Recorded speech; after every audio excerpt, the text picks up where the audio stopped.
Donc c'est une création qui aura lieu en novembre 2013 au NTA. Et donc c'est Anne, hein, il faut avoir un petit effort d'imagination. Imaginez que c'est Anne Contenson qui parle, bien sûr. Donc j'ai écrit, je suis obligé, désolé, hein, de passer par mes notes parce que voilà, j'ai pas tout en tête. Donc il y a 4 axes dont je voulais vraiment vous parler, qui est vraiment la première qui est une commande d'écriture mutuelle entre Anne Contenson et Karine qui se sont rencontrées, qui ont travaillé ensemble au TEP notamment, qui a accompagné, il fut un temps, le projet, mais qui malheureusement n'existe plus comme vous le savez. En tout cas, on a été accueillis là-bas pour des lectures, donc vous avez vu d'ailleurs les extraits. Donc c'est une commande mutuelle d'écriture qui s'est axée, comme vous l'avez entendu, sur l'univers et l'esthétique du polar, du feuilleton et du théâtre pour ados aussi. C'est vraiment une pièce qui part d'un âge de 11, 12, 13 ans, mais pour partir aussi pour les plus grands d'entre nous, les plus âgés, les plus affinités. Bref, elles ont travaillé ensemble là-dessus, et dans les sessions de travail, on a fait aussi des va-et-vient comme ça, vu qu'elle a écrit au fur et à mesure, pendant les 2 sessions, 3 épisodes. Donc, et lors de la création de ces 3 épisodes, on fera un unitaire, un spectacle, donc de 2 heures, avec un entracte, donc 2 heures, un entracte inclus, avec un générique, une narration, un entracte, un autre générique, une narration à nouveau, le tout racontant une histoire, pour garder cette idée d'un polar qui s'inscrit comme on a l'habitude, et surtout par rapport à ces ados qui ont souvent l'habitude de regarder sur YouTube ou sur la toile ou sur la télévision, beaucoup plus que de se déplacer au théâtre. Et donc d'avoir un contact comme ça un petit peu plus immédiat avec, dans l'écriture de Karine, tout un travail qui s'approche à un goût de prononcé de ces adolescents, notamment sur le rythme. Anne vous en a parlé, sur le rythme des personnages qui vont s'enchaîner. Moi, il se trouve que je joue Giuseppe l'enquêteur, donc pour l'instant, comme je n'ai pas encore lu la dernière mouture, je ne joue que 2 personnages, mais tous les autres camarades, qui sont donc 3 pour le plateau, les 3 autres acteurs en jouent entre 5 et 10. Et les 2 autres acteurs du plateau sont des acteurs techniciens, on va dire, qui sont la régie lumière et vidéo, la régie son, mais je vous en parlerai plus tard. Donc ils sont partis vraiment sur cette idée de un travail sur la musique, sur cet univers bien stylisé qu'est le polar. Et puis il y a eu donc, dans cette 2e étape, dans le processus d'écriture, des résidences qu'on a faites pendant 2 ans, donc à Pont-Scorff, au TEP, donc à Saint-Priest. Et à chaque fois, on a eu l'opportunité, au 104 aussi, j'ai oublié, on travaillait aussi, sur des sessions de plateau qui allaient nous permettre, nous, du coup j'en profite pour parler un petit peu cuisine, nous acteurs, de travailler sur un jeu animalier, comme elle vous l'a dit, Anne et Karine. Il y a tout un travail comme ça de personnages où on va être amené à jouer des personnages, on va dire, normaux, si on arrive à définir une norme, en tout cas dans l'humanité, donc des hommes, mais aussi des animaux, et notamment des chiens. Et donc il y a tout un travail comme ça là-dessus qu'on a mené sur ces ateliers, donc un jeu animalier stylisé et proche, beaucoup plus proche et du quotidien et dans une narration, on va dire, dite normale pour ce qui est des hommes, même si certains ont un degré de folie assez avancé. Et donc pour ça, avec Karine notamment, on a travaillé sur un rythme de la parole, mais aussi qui s'inscrivait dans la narration, sur les situations. Et dernière chose qui est très importante dans le travail de Anne et dans notre travail à nous comédiens, c'est un travail sur une choralité, un engagement physique, car même si vous avez vu des extraits de la lecture, on a quand même expérimenté la position à 4 pattes, et le travail canin, même s'il y a un travail sur la voix et tout ça, il n'est pas évident qu'il n'est pas sûr, on ne sait pas encore très bien, on verra, tout ça, ça sera en création, mais on ne se mettra pas forcément à 4 pattes pour jouer les animaux, et les chiens notamment. Et on est passé par là, en tout cas. Les articulations aussi, c'est bien, ça fait un vrai travail physique, et on travaille là-dessus pour voir comment la parole, car dans l'écriture de Karine, s'inscrit aussi tout le rapport à cette animalité. Ce ne sont pas juste des figures qui sont données avec un costume, mais c'est aussi une langue qu'elle a réussi à trouver et dans sa pièce. J'en profite avant d'oublier, parce que même si j'ai les fiches, les 3 épisodes seront publiés au moment de la création, en même temps décembre 2013. En décembre 2013, c'est ça? Ouais, aux éditions théâtrales. Aux éditions théâtrales, voilà. Donc, voilà, donc je vous ai dit que chaque résidence a donné lieu à des lectures, qui donnera d'ailleurs, je vous en parlerai ensuite dans un second temps, une occasion voilà, d'un spectacle un petit peu différent, c'est-à-dire deux formes à ce spectacle-là, mais je reviendrai à ça tout à l'heure.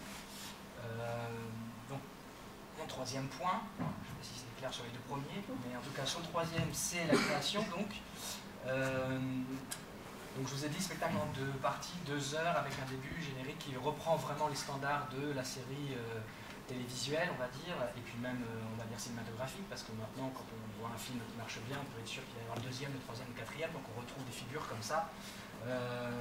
Une fois qu'on a travaillé et avec Karine et avec Anne sur tout cet univers-là, l'idée étant d'accompagner en fait tous ces éléments pour constituer donc un spectacle avec une tonalité, on va dire, non seulement ludique, mais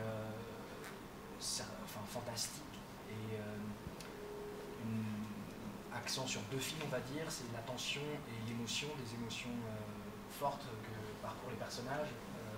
J'en profite, comme je suis là en même temps, il se trouve que, pour rentrer dans le détail, Giuseppe entend les chiens, et c'est le seul, Giuseppe qui est l'enquêteur, que j'interprète, entend les chiens parler, et petit à petit il leur répond. Donc, au départ on ne comprend pas qu'il leur répond, puis finalement lui-même se met à parler chien. Et voilà, donc c'est pour vous donner aussi un petit peu une petite idée de la tonalité de l'écriture, même si je commence, enfin j'espère que ça commence à être clair. Ensuite, maintenant je vais vous parler du spectacle en tant que tel, la création. Donc il y a plusieurs points, le dispositif scénographique, donc qui n'a strictement rien à voir, je le répète, hein, parce que c'est une chose très importante avec Anne. On s'est dit, et puis effectivement, quand je regarde ça, on peut se dire que c'est un spectacle en tant que tel, ça n'a strictement rien à voir, l'esthétique n'a rien à voir avec ce que vous avez pu voir, à savoir les micros et les pupitres. Le dispositif donc, scénographique est constitué de panneaux mobiles et de mobilier voilà, qui vont forcément bouger, donc le fait que ça soit mobile, mais avec donc deux postes de travaux qui sont sur le plateau. La régie son, lumière et la régie musique. Personne ne suit, c'est pas grave, je continue quand même. Donc un poste musique et un poste lumière. Merci. Et vidéo. Voilà, non, si quand même. Et donc voilà, donc ça c'est un travail donc sur le signifiant plus que de la figuration, comme vous l'avez entendu. Elle insiste sur le fait, et nous dans le travail de toute façon on travaille aussi là-dessus, vu que la musique forcément pour tous ceux qui ont côtoyé un tout petit peu le plateau est porteuse, elle est jouée en direct donc avec nous, et donc c'est quelque chose qui nourrit notre jeu et qui aussi nourrit le fil des actions et le fil de la narration. Donc c'est une régie également mobile, donc c'est un chœur de 6 personnes qui sont sur le plateau. La vidéo, donc comme elle vous l'a dit un petit peu, mais je le répète parce que c'est vraiment bien. L'idée, c'est pas juste de temps en temps passer sur cette idée d'un tag qui arrivera de temps en temps. Le tag existe dans les personnages, dans la narration, vu qu'il pollue les nuits de Giuseppe et il pollue la ville, imaginée par Karine Serre. Et en même temps, tout le travail vidéo, ce sera plus une dimension dans son aspect graphique que juste subjectif avec des tags. N'ayez pas peur, ça ne sert à rien par rapport au théâtre, on ne taguera pas vraiment, ça sera vraiment un travail de vidéo. Donc sur la musique, le son, l'univers, comme je vous l'ai dit, accompagne, mais pas seulement, vu qu'il amène aussi cette esthétique d'un cinématographique et surtout télévisuel, par les génériques, par des airs qu'on connaît, des chansons qui ont lieu, qui est plutôt dans un univers rock, on va dire. Vous avez pu entendre sur la vidéo. Et ce travail s'est fait d'autant plus que Karine a écrit d'autres textes et qu'il n'est pas exclu qu'il y ait des concerts des Stray Dogs, c'est ça, Dark Knight Dogs. Voilà, Dark Knight Dogs, qui viennent chanter des chansons, non pas dans le spectacle, mais une sorte de bonus. Voilà, donc vu qu'elle a travaillé vraiment sur cette langue, sur une recherche de musicalité de cette langue, et dans cette tonalité-là. Après, sur la direction des acteurs, toujours dans la partie création, donc seulement dans le grand 3, c'est bientôt terminé. Donc c'est une partition à 4 avec plusieurs personnages, comme je vous ai dit, 4 acteurs, même si on est 6 au plateau. Comme elle le disait, c'est un jeu de performance car il faut créer non seulement des rôles qui se succéderont assez vite, mais aussi des situations. C'est-à-dire pour mémoire, pour avoir fait les trois, bien que je n'ai pas encore l'intégralité de la nouvelle pièce qu'on va créer en novembre, vu que je répète, il y avait 3 épisodes, et Karine en crée 2 pour faire un spectacle, donc c'est une sorte de réduction. Donc il y a vraiment un jeu à performance, parce qu'effectivement, toutes les scènes de mémoire ne durent pas plus de 3 minutes, quoi. Donc ça va très vite, vu qu'on est plein, enfin on est 4 à jouer tous ces rôles-là. Et ça déploie aussi une sorte de tout un univers, comme je vous disais tout à l'heure, de tension, de personnages, mais aussi de céder de la tension du comédien dans l'exécution, qui forcément nourrira les rapports entre les personnages de la fable de Karen Serre. Voilà. J'en arrive à la dernière partie, juste avant la pause et avant une petite lecture que je vais vous faire d'un rôle que je ne joue pas, parce que comme ça me permet d'imaginer d'autres choses, et puis certainement, enfin, Émilie sera le relais, peut-être que je ferai ce rôle-là, j'en sais rien. Non, c'est un texte que j'aime beaucoup dans la narration, mais pour vous donner quelque chose de plus concret, un peu moins fragmenté. Donc il y a 2 formes de ce spectacle-là, la forme plateau, donc 2 heures, mais il y a aussi une forme légère, qu'elles ont appelée fiction de concert, qui dure 1h30, qui est très proche pour le coup de ce que vous avez vu, c'est-à-dire avec un musicien sur le plateau, les 4 acteurs, et un narrateur, régisseur son, enfin le régisseur lumière sur le plateau. Donc ce sont 2 formes qui auront le même texte comme support, mais qui permet d'offrir la possibilité à certains théâtres qui ne pourraient pas accueillir Tag dans sa version, on va dire, spectaculaire, ou de spectacle avec un plateau plus grand, de recevoir Tag, mais sous une autre forme, qui est donc la forme de fiction-concert. Tout ça est détaillé de toute façon dans la petite brochure, vous connaissez tous certainement, toutes les brochures qui sont là-bas.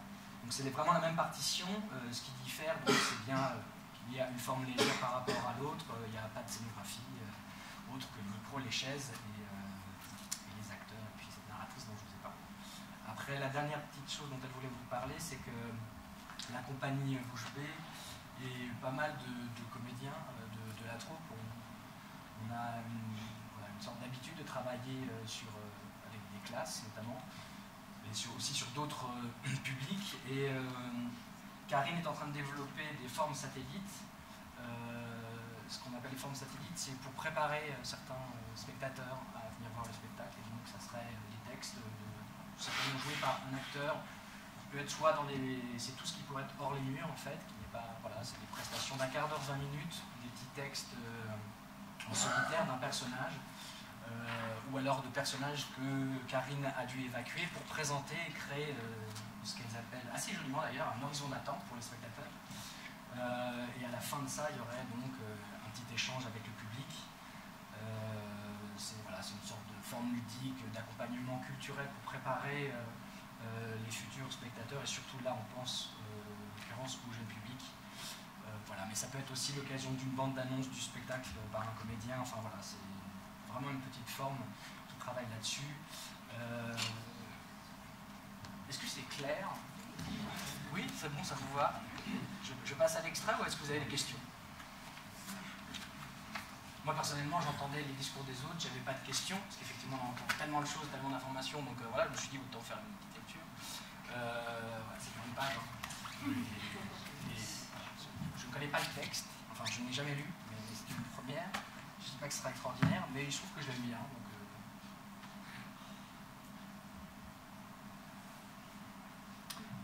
pourquoi je n'ai rien fait? La surprise, la stupeur, la stupéfaction et la peur. La peur panique qui vous tétanise. Jamais je n'aurais cru que ça m'arriverait, moi. Ah, moi, c'était mon job, je sais.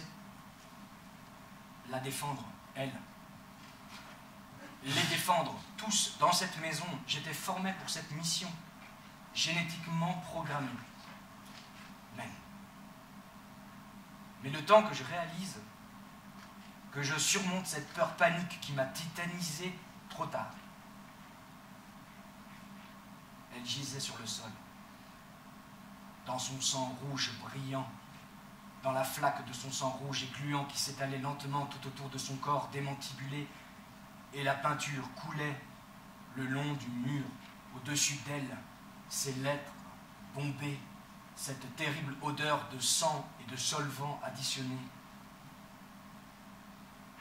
Pourquoi je n'ai rien dit après? Je suis un chien. Il n'y a que les autres chiens qui me comprennent. Et les enfants, sans mots, avec leur intuition, leur sensibilité.